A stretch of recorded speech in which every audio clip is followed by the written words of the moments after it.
Hello दोस्तों, कैसे हैं आप सब। तो शायद आपको याद होगा कि जब एसएससी एमटीएस एग्ज़ाम में बहुत बड़े लेवल पर स्कैम चल रहा था, तब मैंने आवाज़ उस पर बहुत ज़ोर से उठाई थी। और उस समय मैंने ये भी कहा था कि अगर आप इस स्कैम पर नहीं बोलेंगे तो आने वाले दिनों में आपका नंबर भी आएगा। उसमें बहुत से एस्पिरेंट, बहुत से कैंडिडेट ऐसे थे जो एमटीएस पर बिल्कुल सीरियस ही नहीं थे, कंसर्न ही नहीं थे कि मुझे क्या मतलब, मैंने तो एमटीएस दिया नहीं, मुझे सीजीएल क्लियर करना। और उसका इंपैक्ट आज आपको देखने को मिल रहा है। जो एसएससी सीजीएल के रिजल्ट में जो बहुत बड़े लेवल पर स्कैम हुआ, उसका आज खुलासा होगा और विद प्रूफ मैं दिखाऊंगा आप लोगों को कि एसएससी सीजीएल का रिजल्ट किस तरीके से तैयार किया गया है। ये सोचिए आप, एक एक सेंटर से ऐसे सीक्वेंस वाइज सारे बच्चे जो है पास किए गए हैं। ऐसे सीक्वेंसली आप जाते होंगे तो नोटिस बोर्ड पर देखते होंगे, जब आपका रोल नंबर वहां शो करता होगा कि इतने रोल नंबर से इतने तक क्या यहां बैठेंगे। तो इस हिसाब से अगर आप रिजल्ट को माइन्यूटली देखेंगे तो आपको इसमें बहुत बड़ा झोल, बहुत बड़ा स्कैम देखने को मिलेगा। जैसे मैंने कहा था कि एसएससी एमटीएस में जो स्कैम हुआ था पूर्णिया डिजिटल सेंटर पर, उस पर किसी भी टीचर ने एक सेपरेट वीडियो बनाकर आवाज नहीं उठाई थी। मैंने ये कहा था कि उन्हें एमटीएस से नहीं मतलब, उन्हें सीजीएल से मतलब है। और आज आप इसका रिफ्लेक्शन देख सकते हैं कि सीजीएल में किस लेवल पर आवाज उठाई जा रही है। और अभी तक तो सीजीएल में भी आवाज नहीं उठी थी, वो तो अभिनय शर्मा सर ने इस पर आवाज उठाई, फिर उसके बाद back to back videos upload होने लगी। अब आपको यह देखना होगा कि आप जिनका कोर्स परचेज करते हैं, जिनका मॉक टेस्ट परचेज करते हैं, जिनके वेबसाइट पर आप मॉक अटेम्प्ट करते हैं, क्या वो आपके साथ आज खड़े होते दिख रहे हैं।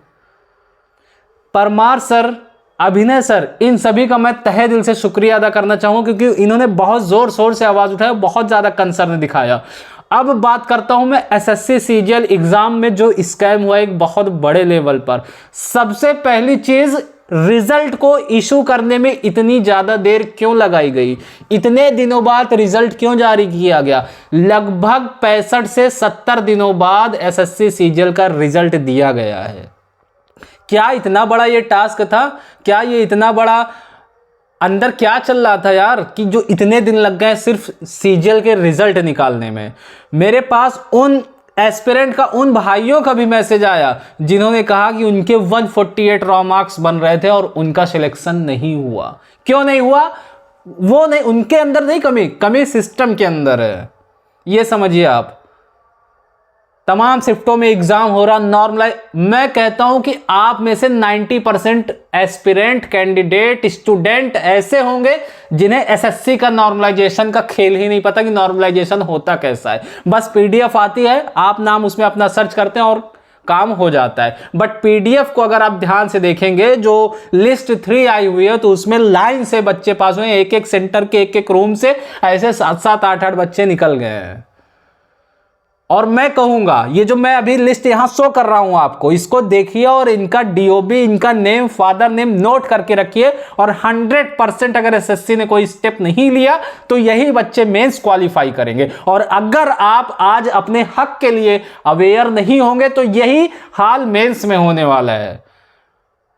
क्या वजह थी भाई कि एसएससी सीजीएल का रिजल्ट आपने दिया और तुरंत 2025 का कैलेंडर आउट हो गया। क्या कैलेंडर भी इसी दिन के लिए रखा गया था? कैलेंडर बनने में कितना टाइम लग गया?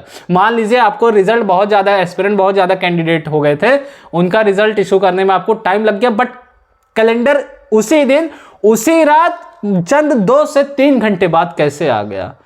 क्या वो एक मरहम की तरीके एसएससी ने हम लोगों को दिया कि कोई सब शांत हो जाए, इस पर कोई आवाज ना उठे?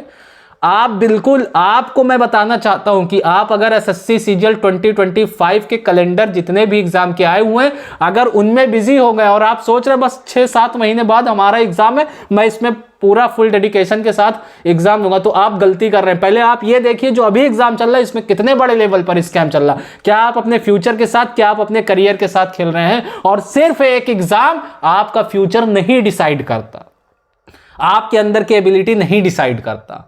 मुझसे पूछिए, जब मैं मेंस में 2022 मेंस में बैठा था तो क्या प्रॉब्लम हुई थी। वहां पर एक स्टूडेंट, एक कैंडिडेट ऐसा था जो रो दिया था सिर्फ कीबोर्ड के लिए, उसका कीबोर्ड ही नहीं काम किया, उसको 2 बार बदला गया कीबोर्ड, वो इतना रोया। बट वहां इन्विजिलेटर आपका कोई रिलेटिव थोड़ी है, आपका कोई अच्छा सोचने वाला थोड़ी है।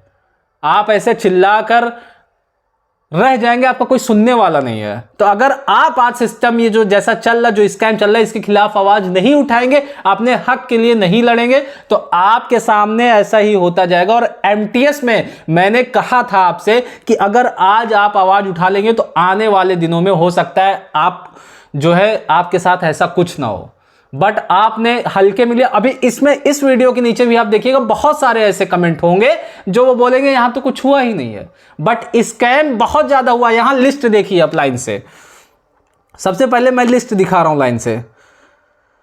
ये जो लिस्ट है यहां 17,127 सीक्वेंस नंबर पे देखिए, 118, 120, 123, 126, 129, 132, 145, 152, 154, 55, 62, 66, 67, 72, 75, 79, 80, 89, 95, 96, 97, ये सब एक लाइन से पास हो गए, एक ही सेंटर के एक ही रूम में।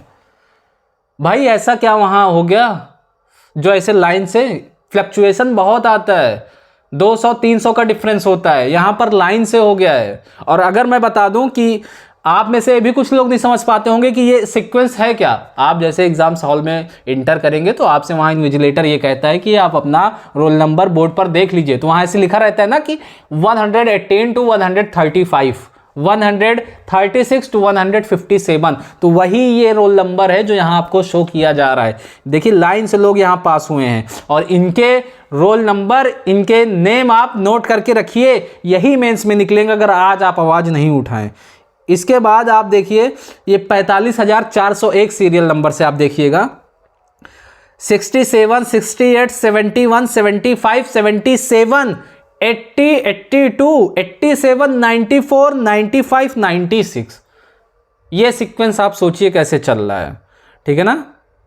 अब इसके बाद अगला सीक्वेंस 42, 43 का है, फिर 81, 83, 86, एंड इसके बाद मैं आपको नेक्स्ट स्लिप दिखाना चाहूंगा, ये 45,380, ये सीक्वेंस नंबर 45,380 पर देखिएगा आप पीडीएफ आपके पास हो गया, आप इसमें नाम सर्च करिए और अभी इसके बाद एक खुलासा होगा। आप बस इस वीडियो को ज्यादा से ज्यादा शेयर करिए, आप कमेंट करिए या ना करिए, मुझे नहीं फर्क पड़ता, क्योंकि देखिए चैनल अभी छोटा है, प्लेटफॉर्म छोटा है, तो ये चीजें लोगों तक पहुंचने में टाइम लगेगी। आप जितना ज्यादा शेयर करेंगे उतना ज्यादा ये अवेयरनेस लोगों में फैलेगी कि हाँ एसएससी में चल क्या रहा है।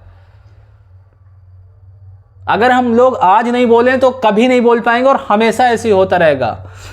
ये देखिए 45,380 के ऊपर का देखिएगा, 2, 4, 6, 7, 8, 10, 14, 17, 18, 21, 22, 23, 24, 27, 29, 32, 33, 34, 35, 38, 39, 41, 47, 48, 50, 52, 53, 56, 61, 62, ये समझिए आप कितने सीक्वेंस यार ऐसे पास हो गए, एक एक सेंटर से ये निकले हुए हैं, पूरा का पूरा सेंटर समझ लीजिए इसमें इन्वॉल्व है। और मैं आपको बताना चाहता हूं कि जो एमटीएस का पूर्णिया सेंटर पे एमटीएस का एग्जाम होता, क्या वहां सीजीएल का, क्या वहां सीएचएसएल का एग्जाम नहीं हुआ? तो इसमें भी स्कैम हुआ कि नहीं हुआ? मैं सिर्फ इतना चाहता हूं, देखिए किसी भी कैंडिडेट को एग्जाम से डिबार कर देना, री एग्जाम करा देना, यह परमानेंट सॉल्यूशन नहीं है। यहां जवाबदेही, यहां रिस्पॉन्सिबिलिटी, यहां अकाउंटेबिलिटी तय होनी चाहिए, एक लॉ बनना चाहिए, एक स्ट्रिक्ट एक्शन लेना चाहिए उनके अगेंस्ट, जो एक एग्जाम्पल बने कि अगर दोबारा से ऐसे कोई कोशिश करता है। क्योंकि लोगों के लिए आसान है यार कि ज्यादा से ज्यादा क्या होगा, मैं डिबार हूंगा, ज्यादा से ज्यादा क्या होगा, मैं मेरे साथ कुछ ऐसा होगा, री एग्जाम हो जाएगा। कुछ नहीं यार, ये सब परमानेंट सॉल्यूशन हो नहीं सकता। नेक्स्ट मैं बताता हूं आपको। अब चलिए मैं बात करता हूं कट ऑफ का क्या ट्रेंड रहा है, कितनी वैकेंसीज रही हैं, ठीक है ना। सबसे पहली चीज जो 2021 का मैं बता रहा हूं, 7600 वैकेंसी थी इसमें, और इसकी कट ऑफ जो यूआर कैटेगरी गई थी वो 130 गई थी। 2022 में 36,000 प्लस वैकेंसीज थी, इसमें कट ऑफ 114 गई थी, और 2023 में 8400 अप्रॉक्स वैकेंसी थी और इसमें कट ऑफ 150 गई। ये भी सही है, बट 2024 में हद ही हो गई यार, कट ऑफ 153 चली गई, वो भी कितने वैकेंसीज पर, 17,700 अप्रॉक्स वैकेंसी, मीन्स 18,000। इतना फ्लक्चुएशन कैसे आ गया? और जो लोग कह रहे हैं कंपटीशन बढ़ गया है, बिल्कुल नहीं, कंपटीशन बढ़ा है, हर चीज़ बढ़ा है, बट इतना फ्लक्चुएशन नहीं आ सकता। फ्लक्चुएशन, और अभी तो कुछ लोग ये भी कह रहे हैं कि स्कैम से बहुत ज़्यादा फर्क नहीं पड़ता, 2 4 10 सीटों से कुछ ज़्यादा फर्क नहीं पड़ता। आपको पता है 2 4 10 सीटें बिकी हुई है, 2 4 10 हज़ार सीटों की बात करिए आप। और मैं बताता हूँ आपको, अभी 1 बाय 1 बस सुनते रहिए आप। इसके बाद यहाँ पर जितने भी कट ऑफ प्रेडिक्शन आप एवरी ईयर देखते हैं और लगभग वो सही होती है, बस ज़्यादा से ज़्यादा 2 से 4 नंबर का फ्लक्चुएशन आता है। शुभम जैन सर हो गए, रामो सर हो गए, और बहुत से ऐसे प्लेटफॉर्म हैं जो एग्जैक्ट कट ऑफ प्रेडिक्ट करते हैं, कुछ हद तक फ्लक्चुएशन रहता है। बट इस बार क्या सभी की कट ऑफ फेल हो गई? क्या शुभम सर को जो तकलीफ हुई है इस बार ना, वो मैं बता नहीं सकता, कि उन्होंने कभी ये सोचा ही नहीं था कि ये कट ऑफ इतनी फ्लक्चुएट कर पाएगी, वो खुद इस पर सरप्राइज्ड थे। और मैं बता रहा हूं आपको, 1,65,000 लोगों को सिलेक्ट किया गया, जिसमें से 25,000 यूआर हैं, ठीक है ना। और मैं बताता हूं आपको, इस बार का रिजल्ट ये समझिए आप, क्या आप 76% कट ऑफ दे रहे हैं, मतलब 153 या 154 कट ऑफ जाना आपके रिजल्ट का 76% है। यार इतना क्या। और जो लोग कह रहे हैं कि ना कि ये एग्ज़ाम सिंपल आया था, आप कंपेयर कर लीजिएगा, 2023 के कंपैरिजन में ये एग्ज़ाम हार्ड था। जीके अच्छे लेवल की थी, कुछ शिफ्टों को छोड़कर एक लेवल मेंटेन किया था एसएससी ने। कितना फ्लक्चुएट कर गई यार, इतना ज़्यादा फ्लक्चुएट कर गई। और स्कैम हुआ है, 101% हुआ है, मैं दावे के साथ कह सकता हूँ स्कैम हुआ है। अगर एसएससी ने इसकी जांच कराई तो समझ लीजिए इसमें लाइन से बहुत सारे नाम खुलने वाले हैं। बट देखिए एमटीएस में अभी तक कोई ऑफिशियल नोटिफिकेशन नहीं आया, उस पर मैंने कितनी आवाज़ें उठाई, आप लोगों ने कितना सपोर्ट किया, बट कौन सा ऐसा टीचर है जो आपके सपोर्ट में बोला? कुछ टीचरों को, कुछ प्लेटफॉर्म को छोड़कर। भाई देखिए वैकेंसी आएंगी, हर बार आएंगी, कैलेंडर हर बार इशू होगा, और इस बार 6 से 7 महीने का सारे एग्जाम में टाइम मिल रहा। आपके ऊपर एक प्रेशर, एक पैनिक क्रिएट कर दिया जाएगा कि बस आपके पास 6 महीने हैं, कोर्स परचेज करिए, आप पढ़ाई में लग जाइए। आप रात दिन उधर एक करेंगे, इधर 10-10 लाख, 20-20 लाख, 25-25 लाख में सीटें नीलाम हो रही हैं। ये मैं नहीं कह रहा हूँ, ये पूरे डिजिटल सेंटर पर जो हुआ 10-10 लाख रुपए का वहाँ स्कैम हुआ, तो सीजीएल में तो यार हो सकता है, हर एग्जाम में तो स्कैम हो रहा है, इंडिया में हर एग्जाम में स्कैम हो रहा है। नीट में भी आपने देखा, यूपी में देखा, यूपीएसआई में देखा, उधर बीपीएससी में चल ही रहा है नॉर्मलाइजेशन के ऊपर, यहां तक कि खान सर को गिरफ्तार कर लिया गया। यार मतलब हम ही लोग हक के लिए बोले और हम ही लोग को गिरफ्तार कर लिया जाए, ये क्या चल रहा है यार। आप इंफ्रास्ट्रक्चर सही नहीं दे सकते, आपके अधिकारी मिल जा रहे हैं, टीसीएस के अधिकारी मिल जा रहे हैं, फ्लाइंग ऑफिसर तक मिल जा रहा है, जिसको आप रिस्पॉन्सिबिलिटी देते हैं कि आपको सारे सेंटर की जांच करनी है अच्छे से, वो तक मिल जा रहे हैं। और मैं बताता हूं आपको, यहां पर पहले कट ऑफ सुनिएगा आप, जो 2022 में कट ऑफ गई थी पहले वो सुनिएगा, क्योंकि 2022 से पैटर्न चेंज हुआ था, ठीक है ना। 2022 में जो यूआर की कट ऑफ गई थी वो 114 गई थी, 114, ठीक है ना। और 2022 में वैकेंसी कितनी थी? 36,000 के अप्रॉक्स। ओबीसी की कट ऑफ कितनी गई थी? 114, मतलब यूआर और ओबीसी की कट ऑफ बराबर ही लगभग गई थी, कुछ पॉइंट का फर्क था, 114 और 114। AWS की कट ऑफ 102, SC ST की 89 एंड 77, ठीक है। अब कट ऑफ 2023 में कितनी गई? ये गई है यूआर की 150, हाइक कर गई कट ऑफ 150, ठीक है ना। 2023 में चली वैकेंसी कम थी, 8400 वैकेंसी थी, और कुछ लोग कह रहे हैं रिपीटर्स बैठ रहे, 2022 2023 के रिपीटर्स बैठ रहे हैं। तो यार कोई वेटिंग लिस्ट का भी प्रावधान होता है, कोई वेटिंग लिस्ट नाम की चीज़ होती है, आप वेटिंग लिस्ट एटलीस्ट बनाइए।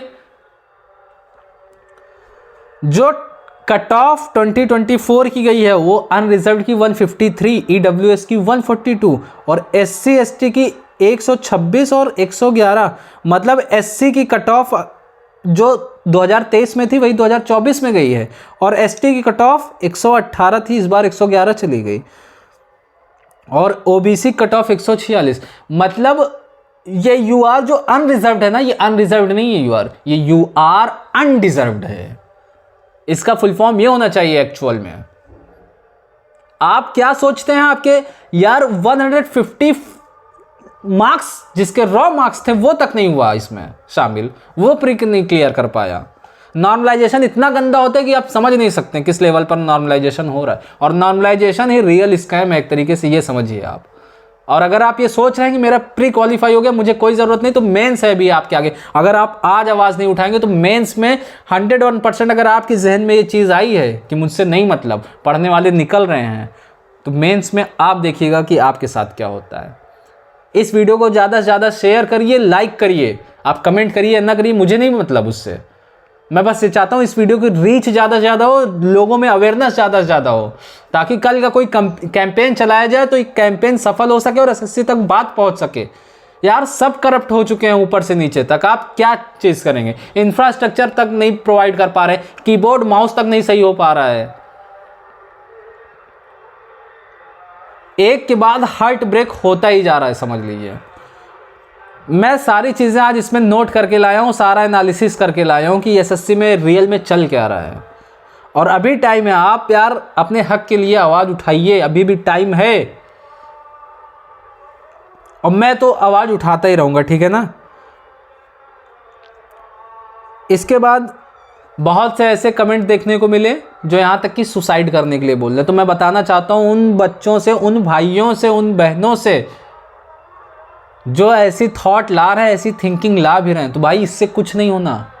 आपके रहने ना रहने से किसी को कोई इम्पैक्ट नहीं पड़ेगा। आप रहेंगे तो सिस्टम को ठीक करने की काबिलियत आप में, अगर आप नहीं रहेंगे तो एसएससी को या किसी भी टीचर को कोई फ़र्क नहीं पड़ने वाला।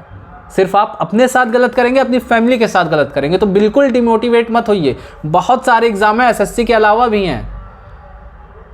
बाकी अगर हम आज आवाज़ मिलकर उठाएंगे तो हर चीज़ सही हो सकता है। स्टूडेंट्स के आगे गवर्नमेंट भी झुकी है, तो और झुकना पड़ेगा इस बार, एसएससी को करना पड़ेगा। और ये जिस लेवल पर यहाँ रिजल्ट देखने को मिल रहा ना, एसएससी को इसका जवाब देना चाहिए कि कहाँ से आते हैं बच्चे, कौन बच्चे। यहाँ एक टीचर यार 50 बच्चों का सिलेक्शन नहीं करा पा रहा, तो ये बच्चे कहाँ से चले आए? पहले तो देखिए 2017 की रूल ये फॉलो करना स्टार्ट कर दिया है। पहले तो ये प्रोविज़न था कि आप एक दूसरे की मार्क्स देख सकते थे, अब तो मार्कशीट भी नहीं देख सकते हैं आप। ये पार्शियलिटी ये रह गई, ये ट्रांसपेरेंसी रह गई। कुछ नहीं, ट्रांसपेरेंसी के नाम पे सिर्फ आपको ठगा जा रहा है। रात में रिजल्ट अनाउंस किया जा रहा, 2 घंटे बाद कैलेंडर दे दिया जा रहा। यार कैलेंडर में इतना टाइम आपको लग गया? कैलेंडर यार 1 महीने पहले भी आ सकता था, कैलेंडर नवंबर में आ सकता था। रिजल्ट में 70 दिन लगा दिया आपने रिजल्ट देने में। कितने बच्चे 130 प्लस वाले जो है बैच परचेस करके बैठे हैं, बैच खरीद कर बैठे हैं, क्योंकि प्रिपरेशन चली। और यहाँ 145 रॉ मार्क्स वाले का हुआ ही नहीं, और 125 जिसका है, 120 जिसका है उसका हो गया। 25 नंबर नॉर्मलाइजेशन में उसके बढ़ गए, और अगले के 5 नंबर नॉर्मलाइजेशन में नहीं बढ़े। This is the justification. I hope आप लोगों की बात समझ में आती होगी, आप लोग इस पर सीरियस कंसर्न होंगे, और आगे भी ऐसे कई खुलासे होंगे, अभी आप देखिएगा। और अगर आप इस चैनल पर नए हो तो मैं आपको बता देना चाहता हूं, मैं वो हूं जो एसएससी एज रिकॉर्डिंग इश्यू पर भी बोला था, और एसएससी एमटीएस स्कैम पर भी बोला, एसएससी सीएचएसएल कीबोर्ड स्कैम पर भी बोला, और अब मैं एसएससी सीजीएल का जो रिजल्ट आया इस पर बोल रहा हूं। और एसएससी को रिवाइज्ड रिजल्ट हर हाल में देना पड़ेगा, ये मैं कह रहा हूं।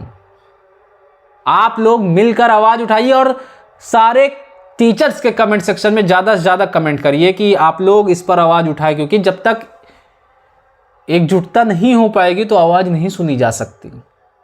समझ रहे हैं आप लोग? तो आई होप आप लोगों को इस वीडियो से कुछ ना कुछ एक विज़न मिला होगा कि बिल्कुल परेशान नहीं होना, बस एक सच और हक के साथ डट के खड़े रहना है। मैं ऐसे ही आपको सपोर्ट दिखाता रहूँगा, जब तक आपका सपोर्ट मुझे मिलता रहेगा मैं भी आपके लिए खुलकर सपोर्ट करता रहूँगा। मिलता हूँ आपके साथ नेक्स्ट वीडियो में। Thanks for watching.